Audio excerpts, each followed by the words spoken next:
Welcome to easy steno 80 word per minute dictation 5 second बाद start होगी। Start.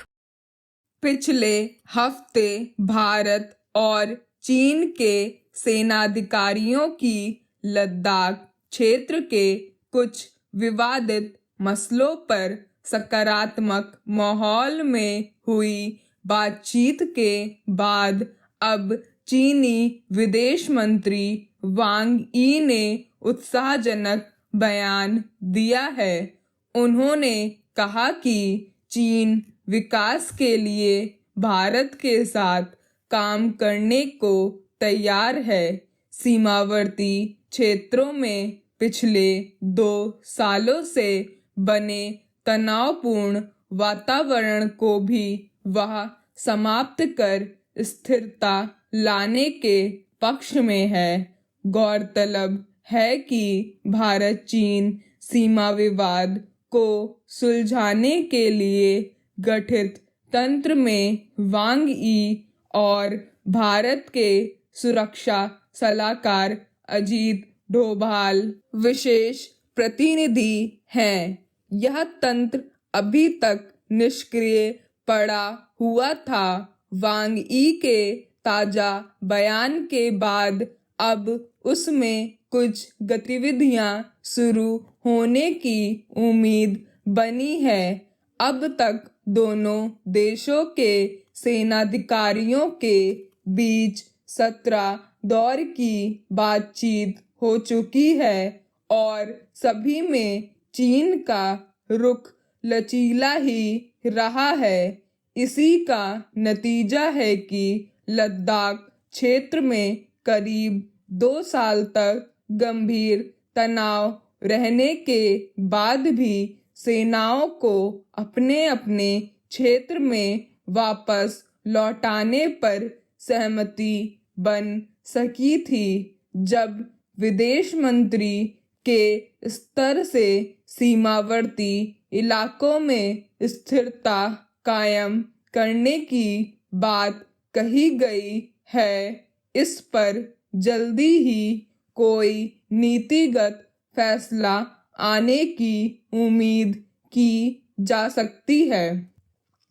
Bharat से लगी चीन सीमा पर कुछ जगहों को लेकर भ्रम की स्थिति बनी रहती है, जिसके चलते सामरिक रणनीति के तहत वहां की सेना इस तरफ आ जाती रही है। वरना चीन भी इस बात को अच्छी तरह समझता है कि भारत के साथ लंबे समय तक युद्ध जैसी स्थिति बनाए रखकर उसे कोई लाभ नहीं मिलने वाला। दुनिया के तमाम देश अब अपनी अर्थव्यवस्थाओं के बल पर ताकतवर बनते हैं, ना कि हथियारों और सेना के शक्ति प्रदर्शन से। कोरोना महामारी ने दुनिया के तमाम देशों की आर्थिक स्थिति डावाडोल कर दी है। चीन की अर्थव्यवस्था भी लड़खड़ा गई है। लंबे समय तक बंदी रहने के कारण वहां के काम धंधों पर बहुत बुरा असर पड़ा है। ऐसे में वह अपने सबसे नजदीकी बड़े बाजार से दुश्मनी मोल लेकर नई चुनौतियों को न्योता नहीं देना चाहेंगे। पिछले दिनों तवांग क्षेत्र में चीनी सैनिकों की घुसपैठ के बाद भारत में एक सुर में आवाज उठनी शुरू हो गई थी कि सरकार चीन को सबक सिखाने के लिए कड़े कूटनीतिक कदम उठाए। ये कड़े कदम आयात पर रोक लगाकर घरेलू बाजार को मजबूत बनाने का ही हो सकता है। इस तरह चीन को बहुत बड़ा आघात पहुंच सकता है जिसके लिए वह कभी तैयार नहीं होगा। अमेरिका के बाद भारत सबसे अधिक आयात चीन से करता है। अमेरिका से चीन के रिश्ते सदा से तनातनी के हैं। अगर भारत चीन से आयात कम करेगा तो स्वाभाविक ही अमेरिका से बढ़ाएगा। 90 word per minute dictation 5 second बाद स्टार्ट होने वाली है। स्टार्ट। पिछले हफ्ते भारत और चीन के सेनाधिकारियों की लद्दाख क्षेत्र के कुछ विवादित मसलों पर सकारात्मक माहौल में हुई बातचीत के बाद अब चीनी विदेश मंत्री वांग यी ने उत्साहजनक बयान दिया है। उन्होंने कहा कि चीन विकास के लिए भारत के साथ काम करने को तैयार है।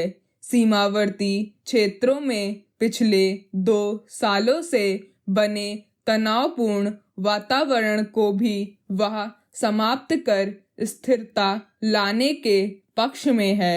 गौरतलब है कि भारत चीन सीमा विवाद को सुलझाने के लिए गठित तंत्र में वांग यी और भारत के सुरक्षा सलाहकार अजीत डोभाल विशेष प्रतिनिधि हैं।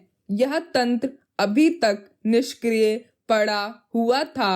वांग यी के ताजा बयान के बाद अब उसमें कुछ गतिविधियां शुरू होने की उम्मीद बनी है।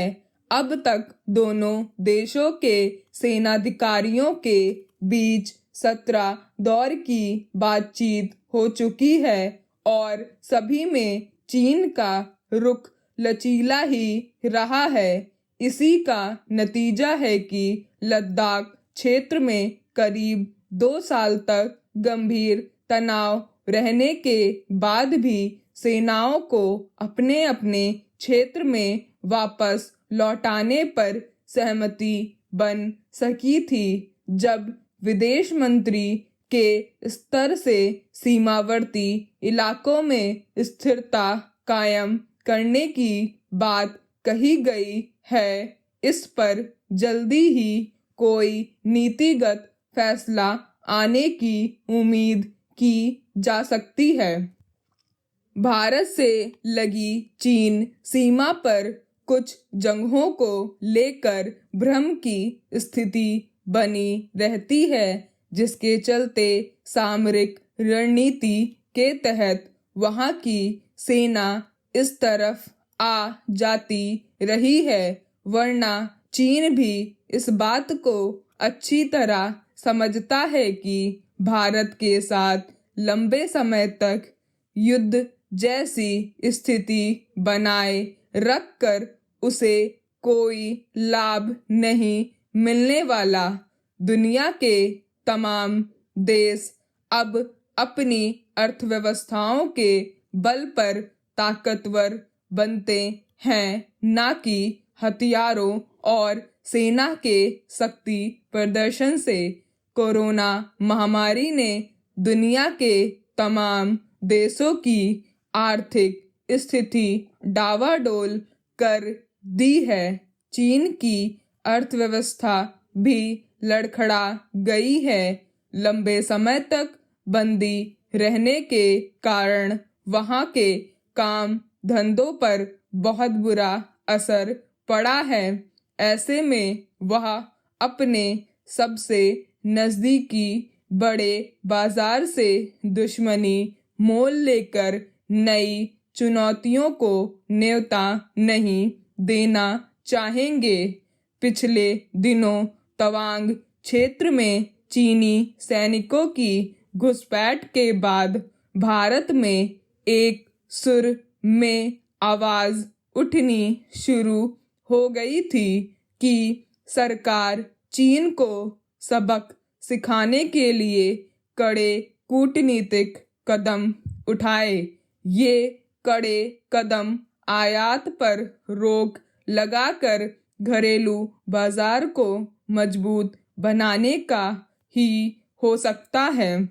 इस तरह चीन को बहुत बड़ा आघात पहुंच सकता है जिसके लिए वह कभी तैयार नहीं होगा। अमेरिका के बाद भारत सबसे अधिक आयात चीन से करता है। अमेरिका से चीन के रिश्ते सदा से तनातनी के हैं। अगर भारत चीन से आयात कम करेगा तो स्वाभाविक ही अमेरिका से बढ़ाएगा। 100 word per minute dictation 5 second बाद स्टार्ट होने वाली है। स्टार्ट। पिछले हफ्ते भारत और चीन के सेनाधिकारियों की लद्दाख क्षेत्र के कुछ विवादित मसलों पर सकारात्मक माहौल में हुई बातचीत के बाद अब चीनी विदेश मंत्री वांग यी ने उत्साहजनक बयान दिया है।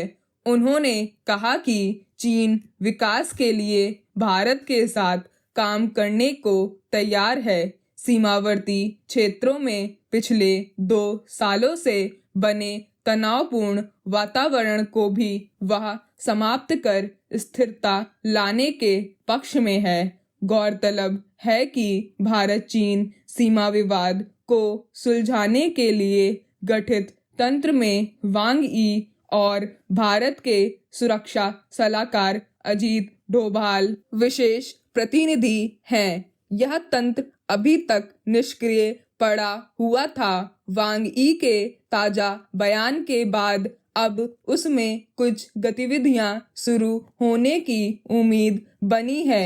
अब तक दोनों देशों के सेनाधिकारियों के बीच 17 दौर की बातचीत हो चुकी है और सभी में चीन का रुख लचीला ही रहा है। इसी का नतीजा है कि लद्दाख क्षेत्र में करीब 2 साल तक गंभीर तनाव रहने के बाद भी सेनाओं को अपने अपने क्षेत्र में वापस लौटाने पर सहमति बन सकी थी। जब विदेश मंत्री के स्तर से सीमावर्ती इलाकों में स्थिरता कायम करने की बात कही गई है, इस पर जल्दी ही कोई नीतिगत फैसला आने की उम्मीद की जा सकती है।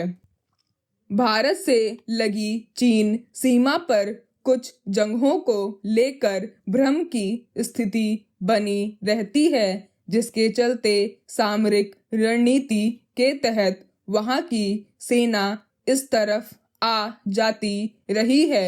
वरना चीन भी इस बात को अच्छी तरह समझता है कि भारत के साथ लंबे समय तक युद्ध जैसी स्थिति बनाए रखकर उसे कोई लाभ नहीं मिलने वाला। दुनिया के तमाम देश अब अपनी अर्थव्यवस्थाओं के बल पर ताकतवर बनते हैं, ना कि हथियारों और सेना के शक्ति प्रदर्शन से। कोरोना महामारी ने दुनिया के तमाम देशों की आर्थिक स्थिति डावाडोल कर दी है। चीन की अर्थव्यवस्था भी लड़खड़ा गई है। लंबे समय तक बंदी रहने के कारण वहां के काम धंधों पर बहुत बुरा असर पड़ा है। ऐसे में वह अपने सबसे नजदीकी बड़े बाजार से दुश्मनी मोल लेकर नई चुनौतियों को न्योता नहीं देना चाहेंगे।